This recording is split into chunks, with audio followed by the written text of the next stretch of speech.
Bonjour à toutes et tous, correction l'exercice PTA 1.01, on vous demande de donner la valeur de l'énergie cinétique moyenne molaire d'un gaz parfait à 300 Kelvin.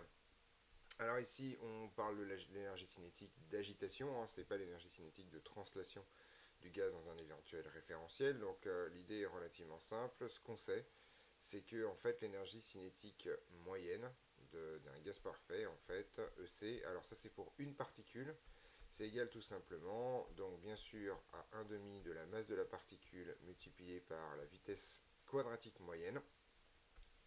Et ça, en fait, on sait que c'est égal à 3 demi de la constante de Boltzmann multipliée par la température.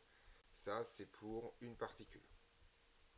Que ce soit une molécule ou un atome, globalement, ici, c'est uniquement l'énergie cinétique, donc on ne parle pas de l'énergie interne complète, on parle juste de l'énergie cinétique d'agitation.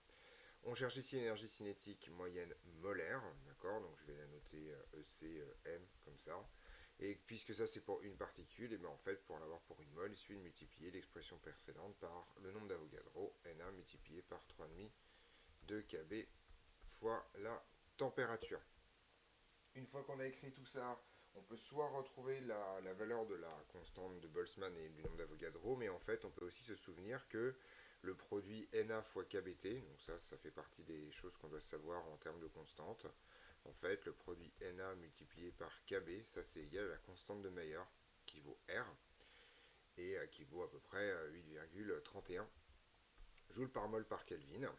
Et donc on est parti, on va faire le calcul, donc on a toujours ce facteur 3,5 qui est sans dimension, on a 8,31 joules mol moins 1 Kelvin moins 1, et on vous dit que c'est à 300 Kelvin, donc on peut multiplier ça par 300 Kelvin. On se rend compte bien que le résultat sera en joules multiplié par mol moins 1, donc ça sera bien une énergie molaire.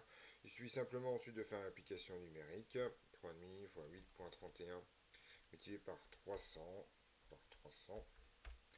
et on trouve quelque chose comme 3,74 kJ, 3,74 kJ par mol, qui est donc l'énergie cinétique moyenne d'agitation d'un gaz parfait à 300 Kelvin. Ceci termine cet exercice qui était juste une application de cette relation-là.